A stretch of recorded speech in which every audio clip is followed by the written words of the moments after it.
днях мы были в музыкальной школе, подарили музыкальной школе педагогам и директору произведения отца. Также были в КДЦ, художественный руководитель Арзения Микулаева. Она также попросила сборники изданий сочинений Фикрета Салединова, сказав, что будут исполнять произведения эти лауреаты конкурсов детки наши. Естественно, цель отца и моя, чтобы его музыка исполнялась, конечно же, учащимися, нашим поколением, подрастающим поколением и будущим поколением. Поэтому с огромным удовольствием я подарила сборники музыкальной школе и КДЦ. И, конечно же, обещала вам. И финансово. Да, я ни один сборник не продала, я только в свое время, в 2004-2005 году, когда я в 2004 издала первый сборник соната соль минор, для скрипки и фортепиано папа посвятил ее своей супруге Сибие. Вот. Я, если честно, раздала музыкальные школы города Геническа, Новотроицка, Херсона, по Крыму и в Москве. Но уже пройдя на пути первый концерт 2005 года, где присутствовал сам отец, этот концерт я ему подарила сама, где папа впервые в жизни услышал свои произведения вживую. Вы сами понимаете, сочинить и ни разу не слышать. Вот, хотя он сочинил на то время, они были все в забвении, на то время он сочинил лет 35-40 назад. И вот представьте, что за 10 дней перед тем, как перестало биться его сердце, он умер в мой день рождения после концерта 22 декабря 2005 года. 2 января 2006 года его не стало, но он покинул наш мир счастливым. Потому что когда 1 декабря я ему сказала: баба, представляете, все, ваш концерт, ваше творчество будет исполняться 22 декабря. Он присел вот так на диванчик и говорит: Кызым, как долго ждать? То есть ему 22 дня показались вечностью. Ну, он был очень счастливый. К концу концерта он, конечно, оживился, ему тоже дали слово, и он тоже подошел, стал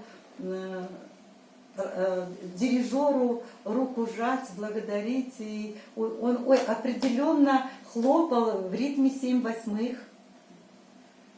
Конечно, папино творчество, оно очень многогранно, разнообразно по жанрам. Он писал не только инструментальную музыку, он также писал вокальную музыку, очень много песен, скрипичную музыку для малого симфонического оркестра, для большого симфонического оркестра, также для квартетов, для квинтетов. Поэтому его музыка вся пронизана этносом нашего крымско-татарского народа. В каждой нотке звучит красота и любовь к родине. Это великое наследие нашего народа, которое отец оставил для нашего поколения, подрастающего поколения, будущего поколения. В его произведениях «Кардеделернтеле» это, знаете, преобразить обыкновенную нашу свадебную музыку, фольклорную музыку, но придумать такие нотки, которые ни на кого не похожи, ни на чьи произведения не похожи. Они этнические, в них все равно чувствуется наш этнос. Он преобразил ее в классическую музыку. У него 5 вальсов я насчитала. Сейчас всему зрителю я показала только вальс Мелевше, в переводе означает фиалка. Второе, это позавчера выставила, которое Алишер Латифзаде за 3 дня, попросив у меня нотографию, он мне ее сделал озвучки живого симфонического оркестра. Также я основала благотворительный фонд и назвала его «Возрождение творческого наследия Фикрета Салединова». На официальном сайте, первый сайт salidinov.ru, Он на русском языке, там вся биография, там есть очень много моментов концертов от начала до конца, его произведения. И на английском языке solidinov.org. Пожалуйста, подписывайтесь, контакты все там есть, можете писать. Вот. И в Фейсбуке обязательно. А устав благотворительного фонда позволяет мне самостоятельно организовывать концерты. Я имею полное право на любой площадке. Для того, чтобы это все осуществить дальше, мне же нужно все это опубликовать. А вот когда опубликуешь, это самый последний момент. Предпоследний. После публикации идет озвучка симфоническими оркестрами и донести до народа. А вот изначально это я на полу раскладываю рукописи, я сортирую, я вам объясню. Вначале я обращаю внимание, на каким карандашом цветом писал папа, какой авторучкой папа писал.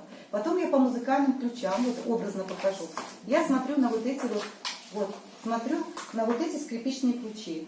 Скрипичные ключи, значит, там где-то играет скрипка, где-то флейта, где-то что-то, да. Потом смотрю на диезы, потом смотрю на размер и раскладываю. Так, вот это что-то похоже, это тоже похоже. Значит, я потом разберусь, на фортепиано разыграю, посмотрю, и по музыкальному смыслу я соединю, и получится это одно произведение. А у папы оно более 400 произведений. И вот я их пока рассортировала на оркестровые, на инструментальные, на вокальные, на скрипичные, для трубы и так далее. Помимо этого, в книжной палате я купила ASMN, штрих-коды. Это для того, чтобы я смогла публиковать эти произведения. Просто так человек с улицы никто не сможет. Здесь библиотекарь понимает полностью. Да. Без этого никак. И знаете, в каждом сборнике, вот мне нужен же копирайт. Вот этот копирайт, вот этот копирайт, вот это вот ESMN. А сейчас штрих-коды, сейчас новшество пришло, штрих-коды. Эти штрих-коды я тоже посерийно все уже приобрела. Вот. После этого что я делаю? Под лупой смотрю. Здесь что-то не написано, здесь что-то стерто. Как музыкант сажусь за фортепиано, наигрываю и пишу нужную нотку. Понимаете? Когда я это все подготовлю, я это даю в издательство «Музыка» редактором. Вот у меня на тот момент царство небесное, светлая добрая память Владимир Аркадьевич Самарин. Я этого человека очень сильно полюбила. Он является хоровиком-дирижером, очень много написал книг для музыкантов, для дирижеров, очень много пособий написал. Вот этот человек мне отредактировал 50 произведений. И он тогда еще интервью дал, что ваш папа гений, самородок, и работать с его произведениями я был просто одновременно и в шоке, и одновременно в радости. И мне, говорит, было так интересно работать, потому что 7/8 ритм я, говорит, никогда не делала. Еще что хочу сказать. Папа самородок. Он самоучка. Хотела спросить, что у него за образование, где он учился? Вот сейчас расскажу. Значит, папа, 11-летним, начну с самого начала. С 3 лет он на консервной банке отстукивал определенные ритмы. Родители уже тогда стали понимать, что ребенок не просто так отстукивает, а что у него там музыка получается. Что соседские ребята играли на скрипке в музыкальном училище в Симферополе. И вот они, когда приезжали в каникулярное время, они выступали во дворе, и папа был их постоянным слушателем. Он тогда влюбился в скрипочку, в классическую музыку. И так получилось, что он сообразил себе из фанеры соорудить скрипочку. Папа очень мастерский, он даже вот уже взрослым, он сам скрипки мастерил, смычки, клеи варил, он топчан мог без единого гвоздика соорудить, печку во дворе он построил такую, как в его родительском доме было, чтобы мама там лепешечки пекла, окна он сам делал, вот он мастер, уста на все руки. И вот он тогда в 11 лет смастерил себе скрипочку из фанеры, из телефонных проводов он соорудил струны, и из конского хвоста, как правильно, профессионально, смычок должен быть из конского хвоста. Все это он смастерил, изготовил сам себе и стал наигрывать. Аджи Ариф Огла, когда увидел Абрагим Ильич, что папа так хорошо занимается, он ему купил в Симферополе книжку «Самоучитель игры на скрипке», подарил фабричную скрипочку с магазина, и папа стал уже по всем селам играть на скрипке, на слух. У него музыкального образования не было, на слух. Вот. Но папа вообще очень любознательный всегда во всех отношениях. Вот даже в нашей семье, когда мы выросли, нас 11 детей, папа всегда выписывал газету Neues Deutschland на 30 страниц, он немецкий изучал. Нас, младших детей, отдал в немецкую школу. Все мы музыканты. Дома были семейные оркестры. 5 пацанов и 6 девочек. Но скажу, как есть, 3 в Ташкенте, в Самарканде, которые родились вот в 46-м году, в 47-м году. Шевкет и Нариман Ремзи. В честь них наш брат назвал своих детей. От дифтерии, от дизентерии, от голода. Да, вы же все знаете, что тогда настигло наш народ. Они умерли. А вы Сейчас я постепенно расскажу. А мы остались, конкретно выросли, которые мы все вместе, 8 детей. Брат Айтер, трубач-скрипач, Рамитлиджан Наусон, 28 лет ему было, он умер. Папа посвятил ему стихотворение «Оглум Айдер». Я его тоже когда-нибудь озвучу. Потом Рамитля Хатыче, спортсменка, настольный теннис, прыжки в высоту, в длину. Когда мы со Средней Азии переехали сюда, здесь тоже ее тренера нашли. Она вообще спортсменка высшего уровня была, тоже в свои неполные 17 лет умерла. Мы с ней были как Зита-Гита. Нас всегда в школе путали и говорили, что мы очень сильно с ней похожи. И вот 6 лет назад умерла еще одна сестра. Поэтому у нас сейчас осталось 5. Брат Энвер, он тоже музыкант, тоже преподаватель, тоже педагог. Сестра Гульджан, сестра Диляра, я и самая младшая Генджи Халиде. Вот. Когда жили в Узбекистане, у нас были семейные оркестры. Папа создал семейный оркестр.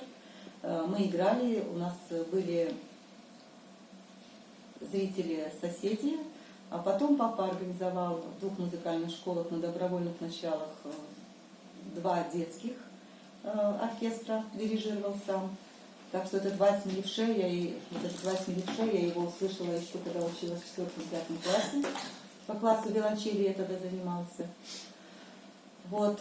И организовал в клубе шелковиков города Маргилана Ферганской области из педагогов также оркестр, который тоже вел сам на добровольных началах. Он с этого ничего не имел. Его главная была задача популяризовать, да, и свою музыку, и Свиридова вальса, и Чайковского вальс цветов. Все мы там играли, но иногда и его сочинения. Вот. Каким образом так случилось, что наступила война, и наших, как и в каждой семье, молодых девушек и парней забирали фашисты на работы в Германию. Папа попал в Österreich, Хольцберг, в Австрию, на деревообрабатывающий завод.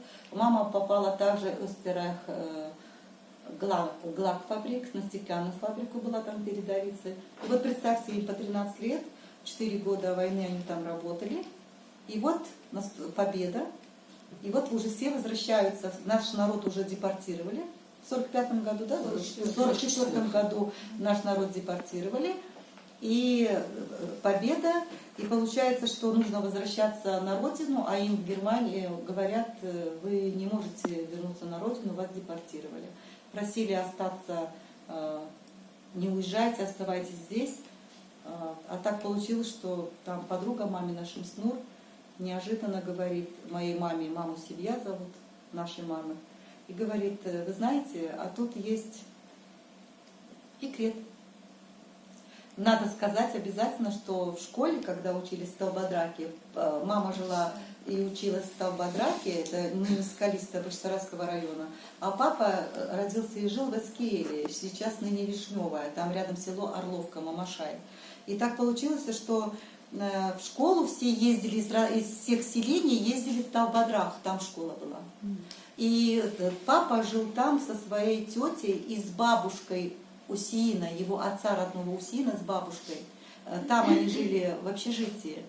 И так получилось, что мама с папой друг друга в детстве знали, они учились в параллельных классах. И маме очень нравился папа, она в него, она рассказывала, камешков кидала, а папа все скромненький такой, не обращал внимания. Вот и представляете, а тут получается, война окончилась, и тут вдруг Шемснур говорит: «Сибья, я тут Фикрета увидела, а он уже взрослый парень, мама взрослая девушка». Ну, когда подошли они все вместе, Шемснур была с Мустафой, а Фикрет влюбился в маму, мама в него. Прожили они 63 года. В свет появилось 11 детей. Они еще смотрели 3 внуков. Вот. И всю свою музыку, ну, надо сказать дальше, сейчас минуточку. Они все же решили, хоть и их уговаривали остаться в Австрии и Германии, папа сказал: я буду лучше у себя на родине, даже если не попаду, но я хочу к родителям, я соскучился. Мама точно так же сказала. Представьте, с 13 до 17 лет они не видели родителей. Они вернулись. По дороге в поезде они узнали, что папины родители, есть вероятность, остались в Ташкенте. Папа с поезда выходит, ищет в Ташкенте свою маму, а мама поехала дальше в Самарканд, так как по слухам сказали, что ее родители в Самарканде. Ну, папа так получилось, узнал, что он нашел своего братишку Нусрета, сестру Мирубан и Нариман Алашку. Их 4 в семье было: Нариман, Мирубан, Фикрет и Нусрет. И вот тут Нусрет папе рассказывает, что его мама 1 апреля от голода умерла на его руках.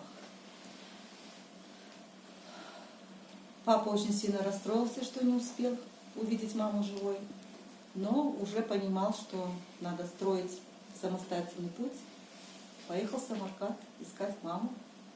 И вот он, приехав к ней, нашел ее, снимали они квартиру, влюбились еще больше друг в друга и стали жить вместе. Папа работал на красном двигателе, завод «Красный двигатель» города Самарканда. На этом заводе была сцена. Он также играл на скрипке для всех рабочих этого завода. После этого брал частные уроки у Зимина. И тут приезжает уже, опять уехал в Ташкент, работал там на инструментальном заводе разнорабочим. А на красном двигателе в Самарканде он работал шлифовщиком, упаковщиком, тоже и одновременно разнорабочим. И так получается, что Ильяс Бахшиш собирает ансамбль Хайтарма, в котором участвуют 98 участников. И, естественно, пригласил к себе в гостиницу Фикрета, нашего отца. Там Фикрет ему сыграл, дал ноты папе и сказал: нас можешь сыграть? А папа посмотрел и говорит: так это же вот это произведение, конечно. Взял и сыграл. То есть Ильясу Бахшишу понравилось его исполнение, и он сказал: ну что, Фикрет, будешь играть в Хайтарме партию первой скрипки. После этого они гастролировали по городам и весям. И так получается, что однажды попадают в город Маргилан с концертом. И вот на этом концерте в клубе шелковиков, где проходил этот концерт Хайтарма, присутствовал директор Василков, директор музыкальной школы. И после концерта он папе предложил остаться в городе Маргилане, что ему нужен как раз педагог по классу скрипки. Он предложил изначально жить в музыкальной школе. Папа попрощался с Хайтармой, сказал: извините, а Хайтарма все его там артисты прекрасно понимали, потому что они все скитались, все они искали, где кому как жить. И поэтому поняли его, и папа ушел в музыкальную школу. И вот с того года все эти произведения, Васьмилише, где-то с 74 по 78 год появился на свет, Шайлыкыс появилась в 57 году, Перде Ачыла в 58 году, Очень многие произведения я еще не опубликовала, они еще ждут свое возрождение. Вот. Все свои сочинения отец сочинял в городе Маркелане. По тоске по родине, любви к родине, к природе, к любви к маме, к нам, к детям. Неспроста он нам всем музыкальные инструменты покупал самые дорогие. Он мог купить нам двухэтажные дома. Инструменты музыкальные очень дорого стоят. Купил мне виолончель ручной работы, мастер Малахов, смычок ручной работы. Я вот с огромным желанием окончила музыкальную школу, окончила в Ферганское музыкальное училище, поступила. 2 года отучилась, перевелась в Херсонское музыкальное училище, там окончила. Эту любовь к музыке всем детям привил отец, любовь к родине привил отец. Теперь я эту любовь, как по стопам родителей своих, мамы и папы, прививаю детям, внукам.